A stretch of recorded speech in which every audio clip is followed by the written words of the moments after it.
Sa unang pagkakataon, binuksan ng mga magulang na nawala ng anak sa Lapu-Lapu Day tragedy ang kanilang tahanan sa Omni News. Bago ang unang taong anibersaryo ng trahedya sa Abril, ibinahagi nila ang mga di malilimutang alaala kasama ang kanilang anak at kung paano sila nagpapatuloy sa kabila ng dalamhati. Ang unang bahagi ng panayam sa report ni Rhea Santos. Every weekend, hindi pwedeng mamiss sa amin yun na puntahan siya. At lagi kong linisin, ayusin namin yung mga grass niya, yung mga flower niya, ganun. Yun lang ang pwede namin kasing maano sa kanya eh. Ipakita na how much we love her, so, di ba?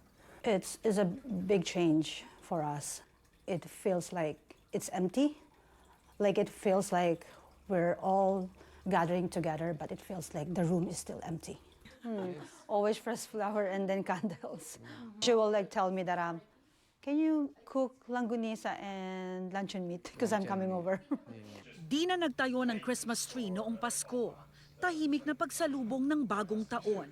Marami ng araw ang nagbago mula nang mawala ang panganay na anak ni Rodel Sico at Jonah de Guzman, si Jendel. Isa si Jendel Sico sa 11 namatay sa trahedya noong Lapu-Lapu Day, Abril noong isang taon. She always makes sure, at least twice a year she come with me to go fishing. That's what I miss so much to her too. Not just like a daughter, but like best friend. Yeah. So even just like when she smile, everything is just like we'll be okay. Masayahing anak daw si Jendel na siyang punong abala kapag may mga okasyon. Sa darating na unang taong anibersaryo ng trahedya sa April 26, magsasama raw ang pamilya sa paligid ng puntod ni Jendel. We just plan just to have like a family gathering and then just to remember and honor Jendel on that day. I can't say that it's a special day because it's not special, but like for us, like she will remain to our hearts, and we just want to like to offer her like prayers. There's big shoes to fill, huge shoes to fill, and my feet are tiny compared to hers then. Ipinagpatuloy ng kapatid ni Jendel na si Maydel ang paboritong gawin ng kanyang ate, ang magganchilyo.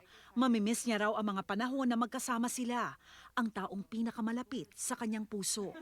After she passed, I said I should really learn and take on what she was loving to do. So then I started that, and then that's when I made this hat to match her sweater. She always just talked about spending every day to the fullest, to not let anything go to waste. Puno ng larawan ng alaala ng pamilya kasama si Jendel ang kanilang tahanan, pero di ito naging sapat para kay Rodel. The last time I went fishing with her, when she got fish, I take a picture of her, and I got that picture now. It's already on my body. The picture is. Oh, like he got a tattoo of Jendel while she was fishing. Yeah. That's Jendel. When she got a fish, my reason is just to see her all the time. Anywhere I go, she's with me. Di lang isa, kundi ilan pa ang ipinalagay niya sa kanyang katawan. And ito naman yung handprint niya nung nawala na siya. Happy birthday pa, another year around the sun with many more to come. Love you forever. Itong teddy na to, since she was at least 2 years old, she had this one already. Dadalo raw ang pamilya sa pinaplanong misa bilang pag-alala sa mga biktima ng trahedya sa April 11. Mahirap mang magpatuloy, humuhugot daw sila ng lakas sa alaala ng kanilang panganay. Kung nabubuhay siya ngayon, siguro she's gonna say like, do whatever you guys want to do. Kung ano dream niyo, just do it. Like she always make us happy, Jendel. So it's really hard to describe what we're going through right now without her. Rhea Santos, Omni News, Surrey.